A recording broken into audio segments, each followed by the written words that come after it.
ದೇವರ ಪರಿಶುದ್ಧವಾದ ನಾಮಕ್ಕೆ ಸ್ತೋತ್ರವಾಗಲಿ. ತಂದೆಯಾದ ದೇವರು ಕೊಟ್ಟಿರುವಂತಹ ಈ ಕೃಪಾ ಸಮಯಕ್ಕಾಗಿ ಆತನ ಪರಿಶುದ್ಧ ನಾಮಕ್ಕೆ ಸ್ತೋತ್ರವನ್ನು ಸಲ್ಲಿಸುವನಾಗಿದ್ದೇನೆ. ಗಿಲ್ಗಾಲ್ ಸಂಸ್ಥೆಯ ಎಲ್ಲ ಪದಾಧಿಕಾರಿಗಳಿಗೆ ತಂದೆಯಾದ ದೇವರ ಹೆಸರಿನಲ್ಲಿ ವಂದನೆಗಳನ್ನು ತಿಳಿಸುವನಾಗಿದ್ದೇನೆ. ಸತ್ಯವೇದದ ಪುಟಗಳನ್ನು ಗಮನಿಸುವಾಗ ಸೃಷ್ಟಿಕರ್ತನ ಆರಾಧನೆ, ನಮ್ಮನ್ನು ಉಂಟು ಮಾಡಿದ ಆತನು ನಂಬಿಗಸ್ತನಾದ ದೇವರಾಗಿದ್ದಾನೆ. ಸೃಷ್ಟಿಕರ್ತನ ಆರಾಧನೆ ಹೇಗೆ ಪ್ರಾರಂಭವಾಯಿತು ಎಂಬುದಾಗಿ ನೋಡುವಾಗ ಸತ್ಯವೇದದ ಮೊದಲನೇ ಪುಸ್ತಕ ಆದಿಕಾಂಡ 2ನೇ ಅಧ್ಯಾಯ 7ನೇ ವಚನಕ್ಕೆ ಬರುವಾಗ, ಯೆಹೋವ ದೇವರು ನೆಲದ ಮಣ್ಣಿನಿಂದ ಮನುಷ್ಯನನ್ನು ರೂಪಿಸಿ ಅವನ ಮೂಗಿನಲ್ಲಿ ಜೀವ ಮತ್ತು ಶ್ವಾಸವನ್ನು ಊದಿದನು. ಆಗ ಮನುಷ್ಯನು ಬದುಕುವ ಪ್ರಾಣಿಯಾದನೆಂದು ಸತ್ಯವೇದ ಹೇಳುತ್ತದೆ. ತಿರುಗಿ ಆತನಿಗೆ ಗಾಢವಾದ ನಿದ್ರೆಯನ್ನು ಬರಮಾಡಿ ಸರಿ ಬೀಳುವಂಥ ಸಹಕಾರಿಣಿಯನ್ನು ಆತನು ಉಂಟು ಮಾಡಿದನು ಎಂಬುದಾಗಿ. ಹೀಗೆ ದೇವರು ಒಂದು ಕುಟುಂಬವನ್ನು ಕಟ್ಟಿದಾಗ ಆ ಕುಟುಂಬದಿಂದ ದೇವರ ಆರಾಧನೆ ಪ್ರಾರಂಭವಾಯಿತು ಎಂಬುದಾಗಿ ನಾವು ನೋಡುತ್ತಾ ಇದ್ದೇವೆ.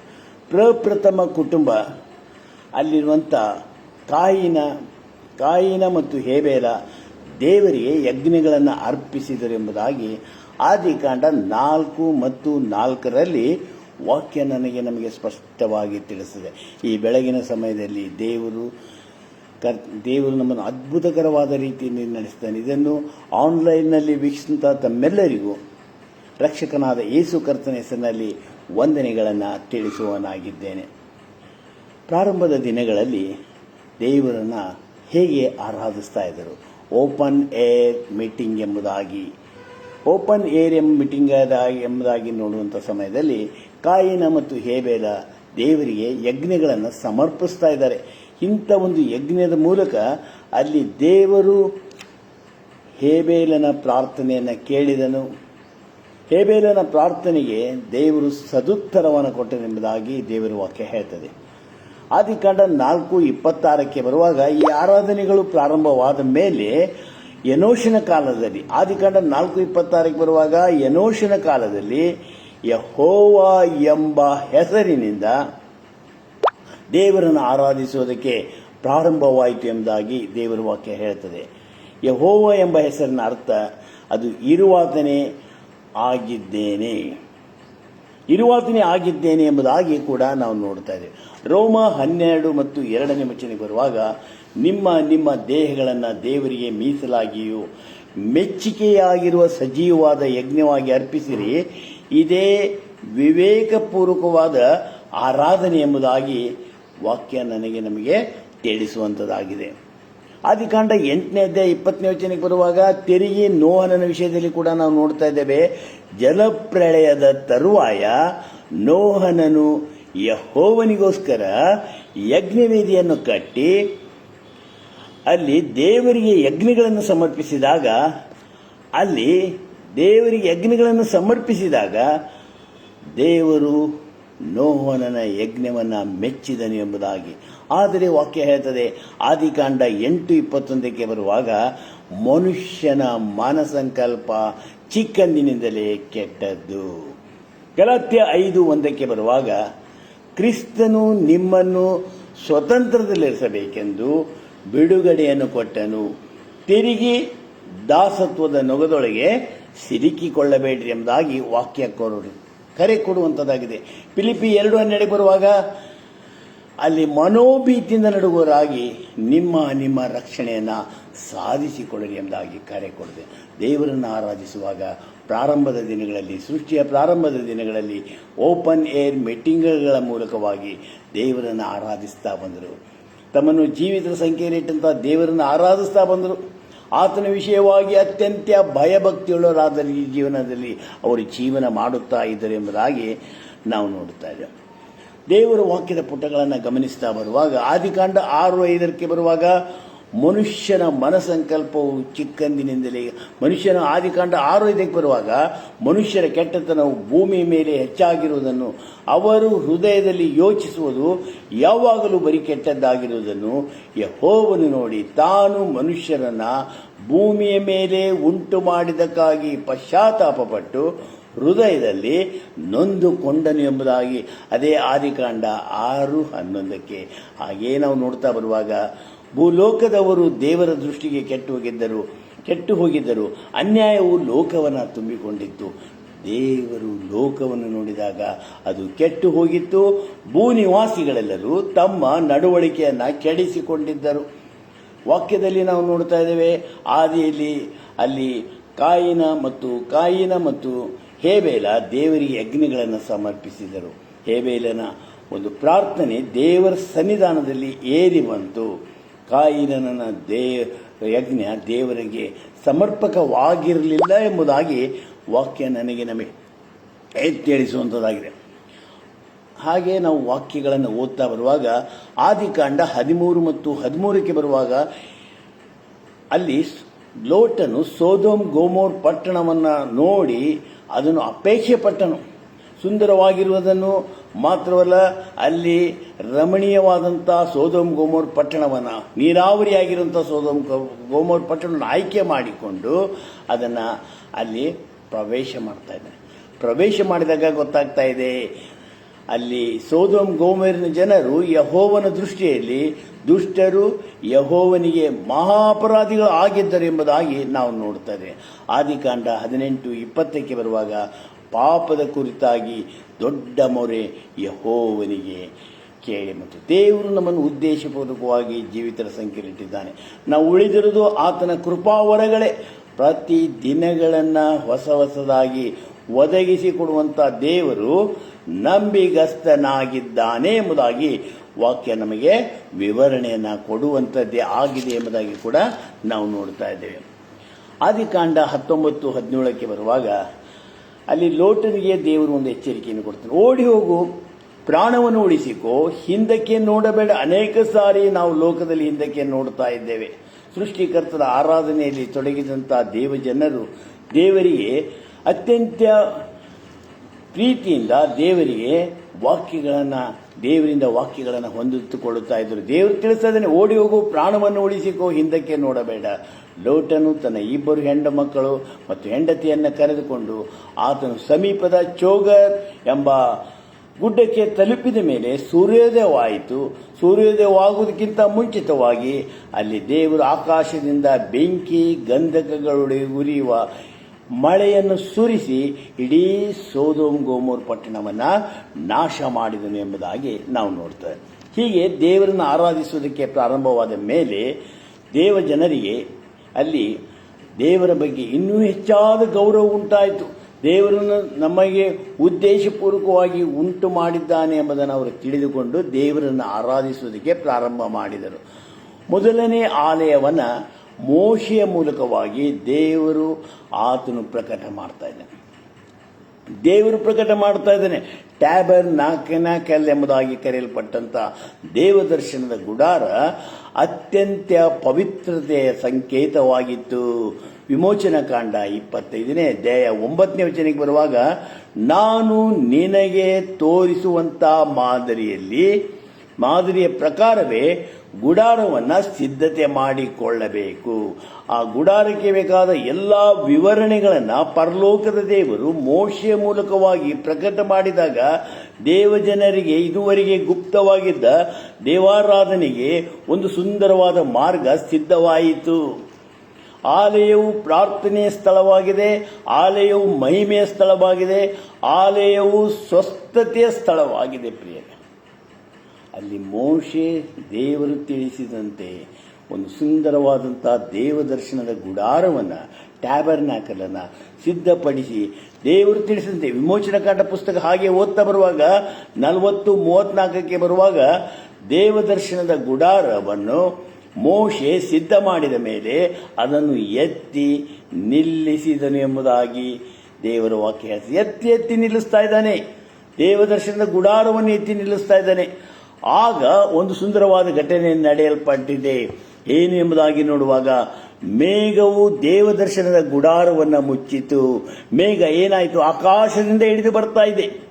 ಪರಲೋಕದ ದೇವರಿಂದ ಒದಗಿ ಬಂದಂತಹ ಮೇಘ ದೇವದರ್ಶನದ ಗುಡಾರವನ್ನ ಮುಚ್ಚಿತು. ಯೆಹೋವನ ತೇಜಸ್ಸು ತುಂಬಿಕೊಂಡಾಗ ಅತಿಶಯವಾದ ಸಂಗತಿ ಒಂದು ನಡೆಯಲ್ಪಟ್ಟಿತು. ಮೋಶೆ ಆತನು ಗುಡಾರದ ಒಳಗೆ ಹೋಗಲಾರದೆ ಇದ್ದನು.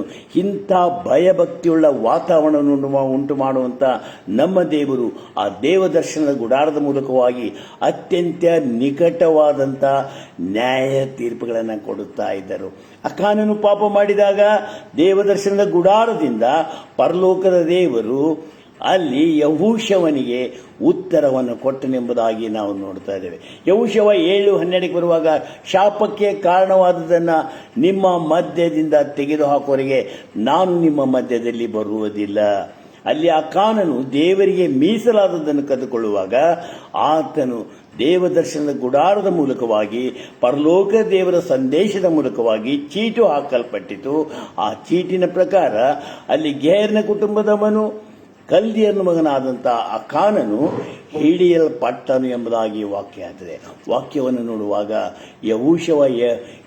ಯಹೂಷವ ಪುಸ್ತಕಕ್ಕೆ ಬರುವಾಗ ಅಲ್ಲಿ 3,000 ಜನರು ಯುದ್ಧಕ್ಕೆ ಹೋದಾಗ ಆಯಿ ಪಟ್ಟಣದವರು 36 ಜನರನ್ನ ಕೊಂದು ಹಾಕುತ್ತಾ ಇದ್ದಾರೆ. ಇದು ದೇವದರ್ಶನದ ಗುಡಾರದಿಂದ ಪರಲೋಕದ ದೇವರು ಕೊಟ್ಟಂತ ಉತ್ತರವಾಗಿತ್ತು ಎಂಬುದಾಗಿ ದೇವರ ವಾಕ್ಯ ನಮಗೆ ತಿಳಿಸುವಂತದ್ದಾಗಿದೆ ಎಂಬುದಾಗಿ ಕೂಡ ನಾವು ನೋಡ್ತದೆ. ಮೋಶೆಯ ಮೂಲಕವಾಗಿ ಅಲ್ಲಿ ದೇವರು ಅನೇಕ ಸಂಗತಿಗಳನ್ನು ಪ್ರಕಟ ಮಾಡ್ತಾ ಇದ್ದಾನೆ. ಜನರು ಅತ್ಯಂತ ಭಯಭಕ್ತಿಯುಳ್ಳರಾಗ್ತಾ ಇದ್ದರು. ನಿಕಟವಾದಂಥ ಒಂದು ಆ ನ್ಯಾಯ ತೀರ್ಪುಗಳು ಒದಗಿ ಬಂದವು. ಈ ದೇವದರ್ಶನದ ಗುಡಾರದ ಮೇಲೆ ಯೆಹೋವನ ಮೇಘ ನಿಂತುಕೊಳ್ಳುತ್ತಾ ಇತ್ತು. ಬಹಳ ವೈಭವದಿಂದ ನಿಂತುಕೊಳ್ಳುತ್ತಾ ಇತ್ತು. ಜನರೆಲ್ಲರೂ ಅದನ್ನು ನೋಡುವಾಗ, ಅದನ್ನು ಕಾಣುವಾಗ ಅಲ್ಲಿ ದೇವರು ಮೋಶೆಯನ್ನ ಗುಡಾರದ ಒಳಗೆ ಕರೆದಾಗ 4 ದಿಕ್ಕಿನಲ್ಲಿರುವಂತಹ ಇಸ್ರಾಯೇಲಿನ 12 ಕುಲಗಳ ಜನರು ಅವರು 4 ದಿಕ್ಕುಗಳಿಂದ ಹೊರಗೆ ಬಂದು ಅವರು ಯೆಹೋವನನ್ನು ಆರಾಧಿಸ್ತಾ ಇದ್ದರು. ತಮ್ಮ ಮೊಣಕಾಲುಗಳನ್ನು ಊರಿ ಬೋರಲು ಬಿದ್ದು ದೇವರನ್ನ ಆರಾಧನೆ ಮಾಡುತ್ತಾ ಇದ್ದರು ಎಂಬುದಾಗಿ ನಾವು ನೋಡ್ತಾ ಇದ್ದೇವೆ. ಆ ಮೇಘ ಮುಂದಕ್ಕೆ ಚಲಿಸಿದಾಗ ಇಸ್ರಾಯೇಲರು ಪ್ರಯಾಣ ಮಾಡ್ತಾ ಇದ್ರು. ಮತ್ತೆ ಕೆಲವು ಕಾಲ ಮುಂದೆ ಪ್ರಯಾಣ ಮಾಡಿದ ಮೇಲೆ ಆ ದೇವದರ್ಶನ ಗುಡಾರವನ್ನು ಸ್ಥಾಪನೆ ಮಾಡಿದ ಮೇಲೆ ದೇವರು ತಿಳಿಸುವವರೆಗೆ ಅವರು ಅಲ್ಲಿ ವಾಸಿಸುತ್ತಾ ಇದ್ದರು. ಪರಲೋಕದ ದೇವರು, ನಮ್ಮ ದೇವರು ಉತ್ತಮವಾದ ಮಾರ್ಗಗಳನ್ನು ಕೊಟ್ಟನು. 40 ವರ್ಷ ಪ್ರಯಾಣ ಮಾಡಿದಂಥ ಇಸ್ರಾಯೇಲರು ಉತ್ತಮವಾದ ಪ್ರಯಾಣದ ಮೂಲಕ ದೇವರನ್ನ ಮಹಿಮೆ ಪಡಿಸುವುದಕ್ಕೆ ಶಕ್ತರಾಗಿದ್ದರು ಎಂಬುದಾಗಿ. ಮೊದಲನೇ ಆರಾಧನೆ ಅದು ಓಪನ್ ಏರ್ ಮೀಟಿಂಗ್ ಎಂಬುದಾಗಿ ದೇವರ ವಾಕ್ಯ ಆಯ್ತು. ಓಪನ್ ಏರ್ ಮೀಟಿಂಗ್, ಆ ಒಂದು ಆರಾಧನೆ ಅದು ಕಾಯಿನನ ಮೂಲಕವಾಗಿ ಆಗಲಿ, ಮಾತ್ರವಲ್ಲ ಹೇಬೇಲನ ಮೂಲಕವಾಗಲಿ ಆರಾಧನೆ ಸಲ್ಲಿಸಲ್ಪಟ್ಟಿತು. ತರುವಾಯ ಎನೋಷನ ಕಾಲದಲ್ಲಿ ಅವರು ಯೆಹೋವನು ಎಂಬ ಹೆಸರನ್ನು ಹೇಳಿಕೊಂಡು ದೇವರನ್ನ ಆರಾಧನೆ ಮಾಡಲಿಕ್ಕೆ ಪ್ರಾರಂಭ ಮಾಡಿದರು. ಹೀಗೆ ಅಲ್ಲಿ ನೋಹನು ಕೂಡ ಒಂದು ಯಜ್ಞವೇದಿಯನ್ನು ಕಟ್ಟಿ ದೇವರನ್ನು ಆರಾಧಿಸಿ ಇನ್ನು ಅನೇಕ ಆರಾಧನೆಗಳು ಸತ್ಯವೇದದಲ್ಲಿ ಬರೆಯಲ್ಪಟ್ಟಿವೆ ಎಂಬುದಾಗಿ ಕೂಡ ನಾವು ನೋಡ್ತಾ ಇದ್ದೇವೆ. ಈ ರೀತಿಯಾಗಿ ಜನರಿಗೆ ಒಂದು ಸುಂದರವಾದಂಥ ಒಂದು ಪರಲೋಕದ ಅನುಭವ ಅಲ್ಲಿ ದೇವದರ್ಶನದ ಗುಡಾರದ ಮೂಲಕ ಯೆಹೋವ ದೇವರು ಉತ್ತಮವಾದ ಮಾರ್ಗದರ್ಶನಗಳನ್ನು ಆತನು ಕೊಟ್ಟನು ಎಂಬುದಾಗಿ ನೋಡ್ತೀವಿ. ಈ ಮೂಲಕವಾಗಿ ಇಸ್ರಾಯೇಲರಿಗೆ ನ್ಯಾಯಸಮ್ಮತವಾದಂಥ ನ್ಯಾಯ ತೀರ್ಪುಗಳು ಒದಗಿ ಬರುತ್ತಾ ಇದ್ದವು. ಮಾರ್ಗದುದ್ದಕ್ಕೂ ಅವರು ದೇವರಿಗೆ ಅವರು ಘನಪಡಿಸುವಂತಕ್ಕೆ ದೇವರು ಮಾರ್ಗಗಳನ್ನು ಮಾಡಿದರು. ಅರಣ್ಯಕಾಂಡ 16ನೇ ಬರುವಾಗ ದಾತಾನ, ಕೊರಹ, ಅಭಿರಾಮ, ಓನ ಎಂಬ ಜನರು ಮೋಶೆಯ ಮಾತನ್ನ ವಿರೋಧಿಸಿ, ಮೋಶೆ ಒಂದು ಪ್ರಾರ್ಥನೆ ಮಾಡ್ತಾ ಇದ್ದಾನೆ, ಇದು ನನ್ನ ಮಾತಲ್ಲ ದೇವರೇ, ಇದು ನಿನ್ನ ಮಾತಾಗಿತ್ತು. ನಿನ್ನ ಮಾತನ್ನೇ ಅವರು ವಿರೋಧನೆ ಮಾಡ್ತಾ ಇದ್ದಾರೆ. ದೇವರು ತಿಳಿಸ್ತಾ ಇದ್ದಾನೆ, ನಾಳೆ ಕೊರಹ ಮತ್ತು ದಾತಾನ ಅಭಿರಾಮರಿಗೆ ಕೊಡಲ್ಪಟ್ಟಂತ ಒಂದು ಸಂದೇಶ, ನೀವು ಗುಡಾರದ ಹೊರಗೆ ಬಂದು ನೀವು ಧೂಪಾರತಿಗಳನ್ನು ತಂದು ನಿಂತುಕೊಳ್ಳಬೇಕು ಎಂಬುದಾಗಿ ತಿಳಿಸಿದಾಗ ಅಲ್ಲಿ ಕೊರಹನಿಗೆ ಸಂಬಂಧಪಟ್ಟಂತ 250 ಜನರು ಅವರು ನಿಂತುಕೊಳ್ಳುವಾಗ ಮೋಶೆ ಒಂದು ಪ್ರಾರ್ಥನೆ ಮಾಡ್ತಾ ಇದ್ದಾನೆ. ಆ ಪ್ರಾರ್ಥನೆ ಏನಾಗಿತ್ತು ಎಂಬುದಾಗಿ ನೋಡುವಾಗ, ದೇವರೇ, ಇವರು ನನ್ನನ್ನೆಲ್ಲ ನಿನ್ನನ್ನು ವಿರೋಧ ಮಾಡಿದ್ದಾರೆ, ಇವರು ನನ್ನನ್ನೆಲ್ಲ ನಿನ್ನನ್ನು ವಿರೋಧ ಮಾಡಿದ್ದಾರೆ ಎಂಬುದಾಗಿ ತಿಳಿಸಿದನೆಂಬುದಾಗಿ ವಾಕ್ಯ ತಿಳಿಸುವಂಥದ್ದಾಗಿದೆ. ಆ ಒಂದು ಸಂದರ್ಭದಲ್ಲಿ ಇವರಿಗೆ ಅಪೂರ್ವವಾದ ಶಿಕ್ಷೆಯನ್ನು ಕೊಡು. ದೇವರಿಗೆ ಮೋಶೆ ಪ್ರಾರ್ಥನೆ ಮಾಡಿ ಮುಗಿಸಿದ ಮೇಲೆ ಅರಣ್ಯಕಾಂಡ 16:31 ಬರುವಾಗ ದೇವರ ವಾಕ್ಯ ಹೇಳ್ತದೆ, ಆ ಭೂಮಿ ಬಾಯ್ದೆರೆದು ಕೊರಹನಿಗೆ ಸಂಬಂಧಪಟ್ಟಂತ 250 ಜನರನ್ನ ಸಜೀವವಾಗಿ ಭೂಮಿ ನುಂಗಿತು. ಅವರ ಅಹಂಕಾರದಿಂದ ಬೆಂಕಿ ಹೊರಟು ಅನೇಕ ಜನರನ್ನ, ಮೋಶೆಗೆ ವಿರುದ್ಧವಾಗಿ ಮಾತನಾಡಿದಂತಹ ಜನರನ್ನ ಭಸ್ಮ ಮಾಡಿತು ಎಂಬುದಾಗಿ ದೇವರ ವಾಕ್ಯ ಹೇಳುವಂಥ ದೇವರ ಆಲಯ ಅದು ಒಂದು ಸುಂದರವಾದಂತಹ ದೇವರ ಪ್ರಸನ್ನತೆಯನ್ನು ತೋರಿಸುವಂಥದ್ದಾಗಿದೆ, ಪ್ರಾರ್ಥನೆಯ ಸ್ಥಳವಾಗಿದೆ ಮತ್ತು ಸ್ವಸ್ಥತೆಯ ಸ್ಥಳವಾಗಿದ್ದರಿಂದ ದೇವಾರಾಧನೆಗೆ ಜನರು ದೇವದರ್ಶನದ ಗುಡಾರದ ಬಳಿಯಲ್ಲಿ ಬಂದು ದೇವರನ್ನು ಆರಾಧಿಸುತ್ತಿದ್ದರೆಂಬುದಾಗಿ ನಾವು ನೋಡ್ತಾ ಇದ್ದೇವೆ. ಈ ರೀತಿಯಾಗಿ ಅವರು ದೇವರನ್ನು ಆರಾಧಿಸುವಂತಹ ಒಂದು ಸಂದರ್ಭದಲ್ಲಿ ಅಲ್ಲಿ ನಾವು ನೋಡ್ತಾ ಇದ್ದೇವೆ, ಒಂದು ಸುಂದರವಾದಂಥ ಒಂದು ಆಲಯ ಕಟ್ಟಲ್ಪಟ್ಟಿತು. ಆ ಆಲಯದ ಒಂದು ವಿಷಯವಾಗಿ ನೋಡುವಂತಹ ಸಂದರ್ಭದಲ್ಲಿ ಅಲ್ಲಿರುವಂತಹ ದೇವರ ಮಂಜೂಷ ಫಿಲಿಷ್ಟಿಯರ ವಶವಾಯಿತು. ಯಾಜಕನಾದಂಥ ಏಲಿಯನ ಮಕ್ಕಳಾದ ಹೋಪ್ನಿ ಪಿನೆಹಾಸರು ಮಾಡಿದಂಥ ತಪ್ಪಿನಿಂದ ಅನ್ಯ ಜನರ ವಶವಾಗ್ತಾ ಇದೆ, ಫಿಲಿಷ್ಟಿಯರ ವಶವಾಗ್ತಾ ಇದೆ. ಈ ಒಂದು ವಿಷಯವನ್ನು ನೋಡುವಂತಹ ಸಂದರ್ಭದಲ್ಲಿ ಅಲ್ಲಿ ನಾವು ನೋಡ್ತಾ ಇದ್ದೇವೆ, ಈ ಒಂದು ಯಜ್ಞವೇದಿಯ ಮೂಲಕವಾಗಿ ದೇವರನ್ನು ಆರಾಧಿಸಿದ ಜನರು ಈಗ ದೇವರ ಮಂಜೂಷ ಅದು ಅನ್ಯರ ಜನರ ಪಾಲಾಗುವುದನ್ನು ನಾವು ನೋಡ್ತಾ ಇದ್ದೇವೆ. ಅಲ್ಲಿ ದೇವರು ಒಂದು ಉತ್ತಮವಾದ ಮಾರ್ಗದರ್ಶನಗಳನ್ನು ಕೊಡ್ತಾ ಇದ್ದಾನೆ. ಕೊಡುವಂಥ ಸಂದರ್ಭದಲ್ಲಿ ಅದು ದೇವರ ಮಂಜೂಷ ಅಬಿದಾದಮನ ಮನೆಯಲ್ಲಿ ಹೋಗಿ ಇತ್ತು. ಆ ಒಂದು ಸಂದರ್ಭ ಅಲ್ಲಿ ಇಡಲಾಗಿತ್ತು. 20 ವರ್ಷಗಳವರೆಗೆ ಅಬಿದಾದಾಮನನ್ನ ದೇವರು ಆಶೀರ್ವಾದ ಮಾಡಿದನು. ತರುವಾಯ ಚಿಯೋನ್ ಪಟ್ಟಣದಿಂದ ಈ ದೇವರ ಮಂಜೂಷವನ್ನ ಆ ಚಿಯೋನ್ ಪಟ್ಟಣಕ್ಕೆ ತರುವಂತ ಸಮಯದಲ್ಲಿ ಅಲ್ಲಿ 30,000 ಸೈನಿಕರು ವಾದ್ಯಗಳನ್ನು ತಾಳಗಳನ್ನು ಬಾರಿಸುತ್ತಾ ಅವರು ಪರಲೋಕ ದೇವರಾದ ಸಿಂಹಾಸನವನ್ನು ತೆಗೆದುಕೊಂಡು ಅವರು ಬರುತ್ತಾ ಇದ್ದಾರೆ. ಯಜ್ಞವೇದಿಯನ್ನು ತೆಗೆದುಕೊಂಡು ಬರುತ್ತಾ ಇದ್ದಾರೆ. ಆ ಸಿಂಹಾಸನ ದೇವರ ಮಂಜೂಷವನ್ನು ತೆಗೆದುಕೊಂಡು ಬರುವಂತಹ ಸಂದರ್ಭದಲ್ಲಿ ಉಜ್ಜನೆಂಬ ಮನುಷ್ಯನು 2 ಸಮುವೇಲ 6:6 ಉಜ್ಜನೆಂಬ ಮನುಷ್ಯನು ಕೈಚಾಚಿ ದೇವರ ಮಂಜೂಷವನ್ನು ಹಿಡಿದಾಗ ನೋಡಿ, ದೇವರು ನಮ್ಮಿಂದ ಬಯಸುವಂತಹದ್ದು ಮಾನವೀಯವಾದ ಪ್ರೀತಿಯನ್ನಲ್ಲ, ದೈವಿಕವಾದ ಪ್ರೀತಿಯನ್ನೇ ಬಯಸುವನಾಗಿದ್ದಾನೆ. ಈ ರೀತಿಯಾಗಿ ದೇವರ ವಾಕ್ಯವನ್ನು ನೋಡುವಾಗ ನೀವು 1 ಕೊರಿಂಥ 3:16 ನೀವು ದೇವರ ಆಲಯವಾಗಿದ್ದೀರೆಂದು ದೇವರಾತ್ಮನು ನಿಮ್ಮಲ್ಲಿ ವಾಸ ಮಾಡುತ್ತಾನೆಂದು ನಿಮಗೆ ಗೊತ್ತಿಲ್ಲವೋ? ಯಾವನಾದರೂ ದೇವರ ಆಲಯವನ್ನು ಕೆಡಿಸಿದರೆ ನಾನು ಅವನನ್ನು ಕೆಡಿಸುವೆನು. ಮೊದಲನೇ ಆರಾಧನೆ ಓಪನ್ ಏರ್ ಮೀಟಿಂಗ್, ಎರಡನೇ ಆರಾಧನೆ ಏನು ಎಂಬುದಾಗಿ ನೋಡುವಾಗ ದೇವಜನರಿಗೆ ಅವರು ಮಂಜೂಷ ಅದು ಮೋಶೆಯ ಮೂಲಕವಾಗಿ ದೇವರು ತಿಳಿಸಿದಂತೆ ವಿಮೋಚನ ಕಾಂಡ 40:34 ಬರುವಾಗ ಒಂದು ಸುಂದರವಾದಂಥ ಆಲಯ ದೇವಜನರಿಗೋಸ್ಕರ ಕೊಡಲ್ಪಟ್ಟಿತು. ಇದು ಗುಡಾರಗಳ ಒಂದು ಸಿದ್ಧವಾದಂಥ ಒಂದು ಸಭೆ ಅಥವಾ ಆರಾಧನೆಗೆ ಸಿದ್ಧವಾಗಿರುವಂಥ ದೇವದರ್ಶನದ ಗುಡಾರ ಅಥವಾ ಟ್ಯಾಬರ್ನಾಕಲ್ ಎಂಬುದಾಗಿ ಕರೆಯಲ್ಪಟ್ಟಂಥ ಆಲಯದಿಂದ ನಿಖರವಾದ ಸಂದೇಶಗಳು ಬರ್ತಾ ಇದ್ದವು. ತಿರುಗಿ ದೇವರ ವಾಕ್ಯದಲ್ಲಿ 2ನೇ ಆಲಯದ ವಿಷಯದಲ್ಲಿ ನಾವು ನೋಡ್ತಾ ಇದ್ದೇವೆ. ಮೊದಲನೇ ಆಲಯ ದೇವದರ್ಶನದ ಗುಡಾರ, 2ನೇ ಆಲಯ ಅರಸನಾದ ಸಲಮೋನನಿಂದ ಕಟ್ಟಲ್ಪಟ್ಟಂತ ಯೆರೂಸಲೇಮ್ ದೇವಾಲಯ ಎಂಬುದಾಗಿ ನಾವು ನೋಡ್ತಾ ಇದ್ದೇವೆ. ಯೆರೂಸಲೇಮ್ ದೇವಾಲಯ ಎಂಬುದಾಗಿ ನೋಡುವಾಗ ದೇವರು ತಾನೇ ಆ ಸ್ಥಳವನ್ನು ಸಿದ್ಧಪಡಿಸಿದನು. ಅರೌನನ ಕಣ ಎಂಬುದಾಗಿ ಕರೆಯಲ್ಪಡುವಂತಹ ಒಂದು ಸ್ಥಳದಲ್ಲಿ ಅಲ್ಲಿ ದಾವೀದನು ಈ ಸ್ಥಳವನ್ನು ಆಯ್ಕೆ ಮಾಡುವುದಕ್ಕೆ ಒಂದು ಉದ್ದೇಶವಿತ್ತು. ಅಲ್ಲಿ ದಾವೀದನು ತಪ್ಪಾದ ಕಾಣಿಸುಮಾರಿ ಮಾಡಿದಾಗ ಆ ಒಂದು ಸ್ಥಳದಲ್ಲಿ ಅರೌನನ 4 ಜನರಿರುವ ಮಕ್ಕಳ 4 ಜನರು ಇರುವಂಥ ಸಂದರ್ಭದಲ್ಲಿ ದೇವದೂತನು ಆಕಾಶಕ್ಕೂ ಭೂಮಿಗೂ ಮಧ್ಯದಲ್ಲಿ ನಿಂತುಕೊಂಡು, ವಾಕ್ಯ ಹೇಳ್ತದೆ, ಮಧ್ಯದಲ್ಲಿ ನಿಂತುಕೊಂಡು ಕತ್ತಿ ಹಿರಿದವನಾಗಿ ಆತನು ಸಂಹಾರ ಮಾಡುತ್ತಾ ಬಂದನು. ಈ ಒಂದು ತಪ್ಪಿನ ನಿಮಿತ್ತವಾಗಿ ಅಲ್ಲಿ ಗಾದ ಎಂಬ ಪ್ರವಾದಿ ಹೊರಟು ಬಂದು ದಾವೀದನಿಗೆ ತಿಳಿಸದನೆ, ಅರೌನನ ಕಣದಲ್ಲಿಯೇ ನೀನು ಆಲಯವನ್ನು ಕಟ್ಟಬೇಕು. ಸುಂದರವಾದಂಥ ಯೆರೂಸಲೇಮ್ ದೇವಾಲಯ ಆ ದಿನಗಳಲ್ಲಿ ಕಟ್ಟಲ್ಪಟ್ಟಿತು. ಅತ್ಯಂತ ವೈಭವದಿಂದ ಆಲಯ ಕಟ್ಟಲ್ಪಟ್ಟಿತು. ಆ ಯೆರೂಸಲೇಮ್ ದೇವಾಲಯ ಕಟ್ಟಲ್ಪಡುವುದಕ್ಕಾಗಿ ಅಲ್ಲಿ ಅರಸನಾದ ಸೊಲೊಮೋನನು 7 ವರ್ಷಗಳನ್ನು ತೆಗೆದುಕೊಂಡನು ಎಂಬುದಾಗಿ ನಾವು ನೋಡ್ತಾ ಇದ್ದೇವೆ. ಆ ದೇವರ ವಾಕ್ಯ 1 ಪೂರ್ವಕಾಲ ವೃತ್ತಾಂತ, 2 ಪೂರ್ವಕಾಲ ವೃತ್ತಾಂತ, ಅರಸುಗಳ ಪುಸ್ತಕಕ್ಕೆ ಬರುವಂತಹ ಸಂದರ್ಭದಲ್ಲಿ ಈ ಆಲಯ ಕಟ್ಟುವುದರ ವಿಶೇಷತೆ ಕಂಡು ಬರುತ್ತಾ ಇದೆ. ಆ ವಿಶೇಷತೆ ಏನಾಗಿತ್ತು ಎಂಬುದಾಗಿ ನೋಡುವಾಗ ದೇವರ ಪ್ರಸನ್ನತೆ, ದೇವರು ತಿಳಿಸಿದಂತೆ ಒಂದು ಸುಂದರವಾದ ಆಲಯವನ್ನು ಅರಸನಾದ ಸೊಲೊಮೋನನು ತನ್ನ ಕಾಲದಲ್ಲಿ ಆತನು ಕಟ್ಟಿದನು ಎಂಬುದಾಗಿ, ಅದಕ್ಕೆ ಚೀಯೋನ್ ನಗರಿಯಲ್ಲಿ ಸ್ಥಾಪನೆಯಾಯಿತು ಎಂಬುದಾಗಿ ನಾವು ನೋಡ್ತೇವೆ. ಈ ಆಲಯದ ಒಂದು ವೈಶಿಷ್ಟ್ಯತೆ ಏನಾಗಿತ್ತು ಎಂಬುದಾಗಿ ನೋಡುವಾಗ ಮಹಾಪರಿಶುದ್ಧ ಸ್ಥಳ ಎಂಬುದಾಗಿ ಅಲ್ಲಿ ದೇವರ ಮಂಜೂಷವಿಡಲಾಗಿತ್ತು. ಅಲ್ಲಿ 2 ಕಡೆಗಳಲ್ಲಿ ಅಲ್ಲಿ ಕೆರೂಬಿಗಳ ಒಂದು ಸ್ಥಾನ, ಕೆರೂಬಿಗಳನ್ನು ಸ್ಥಾಪನೆ ಮಾಡಲಾಗಿತ್ತು ಎಂಬುದಾಗಿ. ಆ ಒಂದು ಪರಿಶುದ್ಧವಾದ ಸ್ಥಳಕ್ಕೆ ಅಲ್ಲಿ ವರ್ಷಕ್ಕೆ 1 ಸಾರಿ ಮಹಾಯಾಜಕನಿಗೆ ಮಾತ್ರ ಪ್ರವೇಶಿಸುವುದಕ್ಕೆ ಅವಕಾಶಗಳಿದ್ದವು ಎಂಬುದಾಗಿ ನಾವು ನೋಡ್ತಾ ಇದ್ದೇವೆ. ವರ್ಷಕ್ಕೆ 1 ಸಾರಿ ಮಾತ್ರ ಅಲ್ಲಿ ಆತನು ಹೊರಟು ಅಲ್ಲಿ ಪರಿಶುದ್ಧವಾದ ಸ್ಥಳಕ್ಕೆ ಹೋಗ್ತಾ ಇದ್ದ. 2ನೇ ಒಂದು ಸ್ಥಳ ದೇವಾಲಯದಲ್ಲಿ ವಿಂಗಡಣೆಗಳಿದೆ. 2ನೇ ಒಂದು ಸ್ಥಳ ಪರಿಶುದ್ಧವಾದಂತಹ ಸ್ಥಳ. ಆ ಪರಿಶುದ್ಧವಾದ ಸ್ಥಳವನ್ನು ದಾಟಿ ಮಹಾಪರಿಶುದ್ಧ ಸ್ಥಳಕ್ಕೆ ಹೋಗಬೇಕಾಗಿತ್ತು.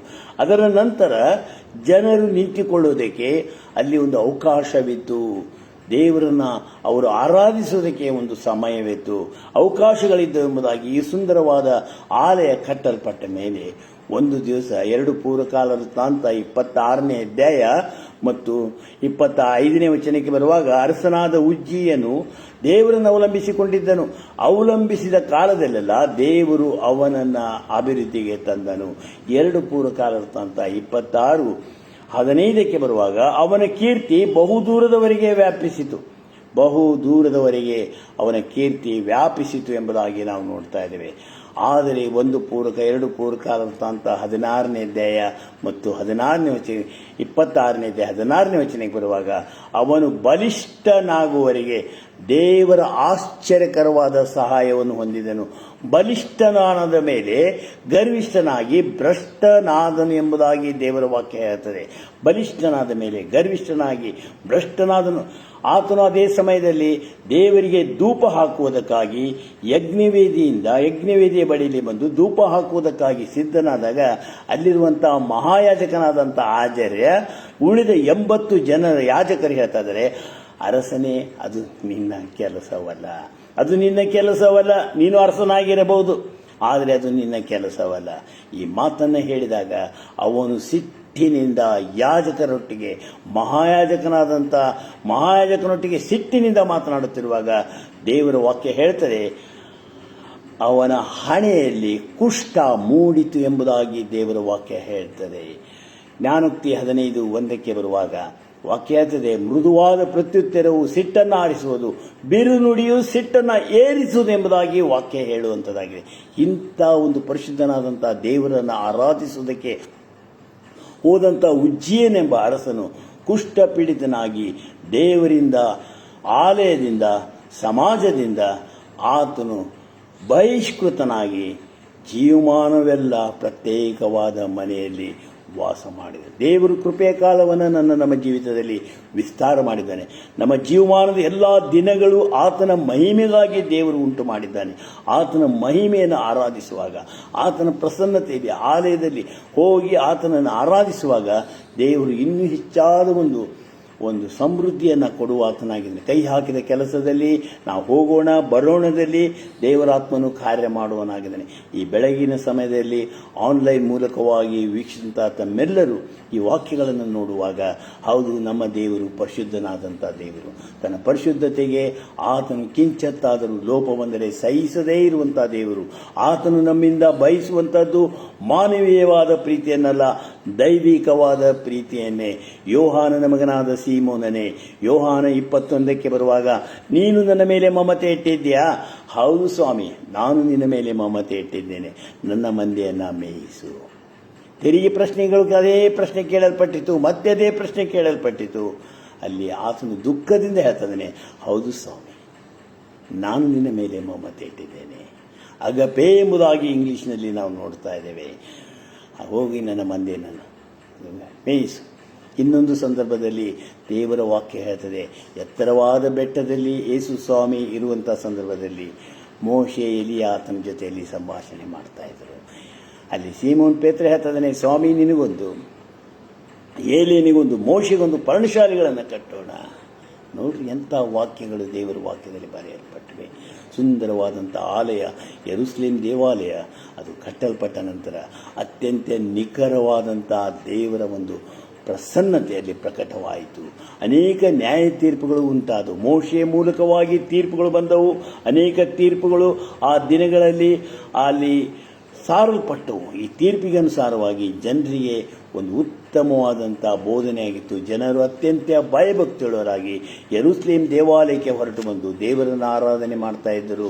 ಒಂದು ಪೂರ್ವಕಾಲ ವೃತ್ತಾಂತ 7ನೇ ಅಧ್ಯಾಯಕ್ಕೆ ಬರುವಾಗ ಯೆರೂಸಲೇಮ್ ದೇವಾಲಯವನ್ನು ಕಟ್ಟಿ ಮುಗಿಸಿದ ಮೇಲೆ ತಾನು ಸಿದ್ಧ ಮಾಡಿದಂಥ ತಾಮ್ರವೇದಿಯ ಮೇಲೆ ಮೊಣಕಾಲುಗಳನ್ನು ಊರಿ ಆತನು ಪ್ರಾರ್ಥನೆ ಮಾಡುತ್ತಿರುವಾಗ ದೇವರ ವಾಕ್ಯ ಹೇಳುತ್ತದೆ, ಅರಸನಾದ ಸಲ್ಮೋನನು ಪ್ರಾರ್ಥನೆ ಮಾಡಿ ಮುಗಿಸಿದ ಕೂಡಲೇ ಯೆಹೋವನ ತೇಜಸ್ಸು ಆಕಾಶದಿಂದ ಇಳಿದು ಬಂದು ಆಲಯವನ್ನು ತುಂಬಿಕೊಂಡಿತು.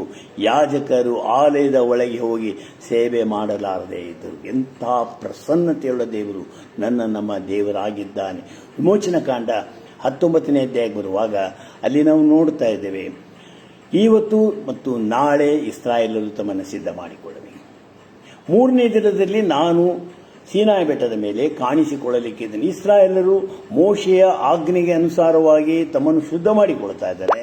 ತರುವಾಯದ ಸಮಯದಲ್ಲಿ ವಾಕ್ಯ ಹೇಳ್ತದೆ, 3ನೇ ದಿನದಲ್ಲಿ ವಿಮೋಚನಾ ಕಾಂಡ 19:16 ಬರುವಾಗ ಆ ದಿನದಲ್ಲಿ ದೇವರು ಸೀನಾಯಿ ಬೆಟ್ಟದ ಮೇಲೆ ಇಳಿದರು. 3ನೇ ದಿನದಲ್ಲಿ ಸೂರ್ಯೋದಯವಾಗುವಾಗ ಗುಡುಗು, ಮಿಂಚು, ಕಾರ್ಮಿಗಿಲು, ತುತ್ತೂರಿಯ ಮಹಾಧ್ವನಿ ಉಂಟಾಗಲು ಪಾಳೆಯದಲ್ಲಿದ್ದ ಜನರೆಲ್ಲರೂ ನಡುಗಿದರು ಎಂಬುದಾಗಿ ದೇವರ ವಾಕ್ಯಗಳು. ಆಲಯವು ಪ್ರಾರ್ಥನೆಯ ಸ್ಥಳವಾಗಿದೆ. ಆಲಯವು ಅದು ಸ್ವಸ್ಥತೆಯ ಸ್ಥಳವಾಗಿದೆ. ಆಲಯವು ದೇವರ ಮಹಿಮೆಯ ಸ್ಥಳವಾಗಿದೆ. ಕೃಪಾಕಾಲದಲ್ಲಿ ನಾವು ಜೀವನ ಮಾಡ್ತಾ ಇದ್ದೇವೆ. ದೇವರು ನಮ್ಮನ್ನು ಅದ್ಭುತಕರವಾದ ರೀತಿಯಲ್ಲಿ ಇದುವರೆಗೆ ನಮ್ಮನ್ನು ಜೀವಿತರ ಸಂಖ್ಯೆಯಲ್ಲಿಟ್ಟಿದ್ದಾನೆ. ನಾವು ಉಳಿದಿರುವುದು ಆತನ ಕೃಪಾ ಹೊರಗಡೆ.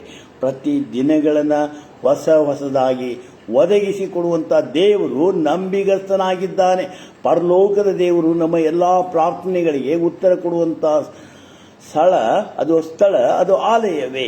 ಈ ರೀತಿಯಾಗಿ ಆಶೀರ್ವಾದಗಳನ್ನು ಹೊಂದಿದರೆಂಬುದಾಗಿ ನಾವು ನೋಡ್ತಾ ಇದ್ದೇವೆ. ಹಳೆ ಒಡಂಬಡಿಕೆಯಲ್ಲಿ ಯಜ್ಞವೇದಿಯ ಮೇಲೆ ಯಾವಾಗಲೂ ಬೆಂಕಿ ಉರಿಯಲ್ಪಡುತ್ತಾ ಇತ್ತು. ಹೊಸ ಒಡಂಬಡಿಕೆ ಬರುವಾಗ ದೇಹವೆಂಬ, ಹೃದಯವೆಂಬ ಯಜ್ಞವೇದಿಯ ಮೇಲೆ ದೇವರ ವಾಕ್ಯವೆಂಬ ಬೆಂಕಿ ಯಾವಾಗಲೂ ಉರಿಯಲ್ಪಡುತ್ತಾ ಇರಬೇಕು.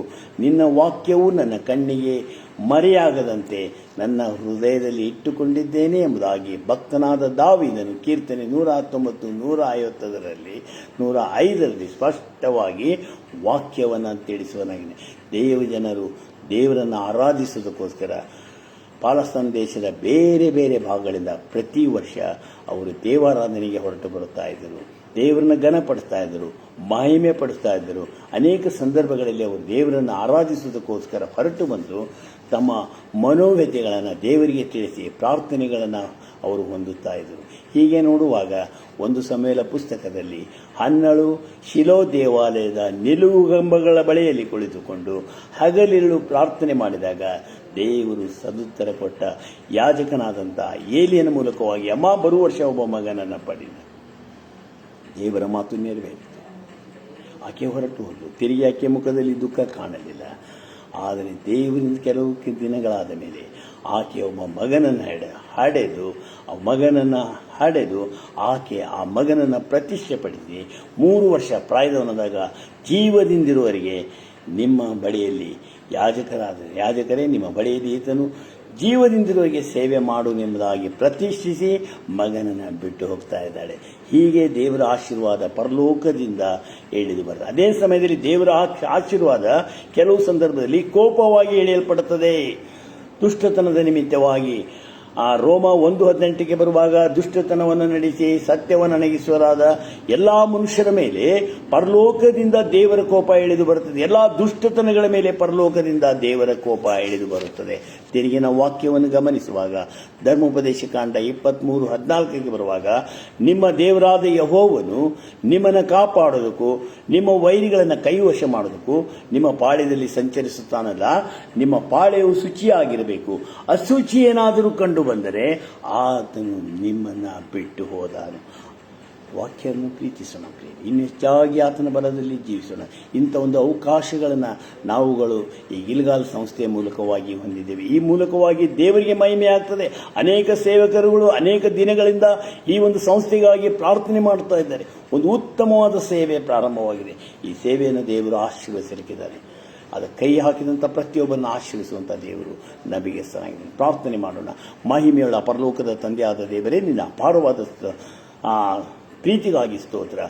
ಮೊದಲನೇ ಒಂದು ಆರಾಧನೆ ಅದು ಓಪನ್ ಏರ್ ಮೀಟಿಂಗ್ ಆಗಿತ್ತು. ಎರಡನೇ ಆರಾಧನೆ ದೇವದರ್ಶನದ ಗುಡಾರವಾಗಿತ್ತು. ಮೂರನೇ ಒಂದು ಪರಿಶುದ್ಧವಾದ ಆರಾಧನೆ ಅದು ಯೆರೂಸಲೇಮ್ ದೇವಾಲಯವನ್ನು ಕಟ್ಟುವುದರ ಮೂಲಕವಾಗಿ ಅಲ್ಲಿ ಆರಾಧನೆಗಳು ಮುಂದುವರೆದವು. ಹೀಗೆ ಕ್ರಿಸ್ತನ ಸಾಮ್ರಾಜ್ಯ, ಪರಲೋಕ ದೇವರ ಅತಿಶಯವಾದ ಪ್ರೀತಿ ಲೋಕಕ್ಕೆ ಪ್ರಕಟ. ಇಂಥ ಪ್ರೀತಿಗಾಗಿ ಸ್ತೋತ್ರ. ಇದನ್ನು ಕೇಳಿಸಿಕೊಳ್ಳುವಂಥ, ಆನ್ಲೈನ್ ಮೂಲಕವಾಗಿ ಕೇಳಿಸಿಕೊಳ್ಳುವಂಥ ಪ್ರತಿಯೊಬ್ಬರನ್ನು ಆಶೀರ್ವಿಸೋರು, ಕುಟುಂಬ ಮಕ್ಕಳನ್ನು ಆಶೀರ್ವಿಸು, ಪರಲೋಕದ ಸೌಭಾಗ್ಯಗಳನ್ನು ಅನುಗ್ರಹಿಸು. ಈ ರೀತಿಯಾಗಿ ಅನುಗ್ರಹಿಸುವಂತಹ ನಿನ್ನ ಅಪಾರವಾದ ಪ್ರೀತಿಗಾಗಿ ಸ್ತೋತ್ರ, ನಿನ್ನ ಕೃಪೆಗಾಗಿ ಸ್ತೋತ್ರ, ನಿನ್ನ ಕರುಣೆಗಾಗಿ ಸ್ತೋತ್ರ. ಯೇಸುವಿನ ಜೀವುಳ್ಳ ನಾಮದಲ್ಲಿ ಸ್ತೋತ್ರ ಮಾಡಿ ಬೇಡಿ ಹೊಂದಿದ್ದೇವೆ ತಂದೆಯೇ, ಆಮೆನ್.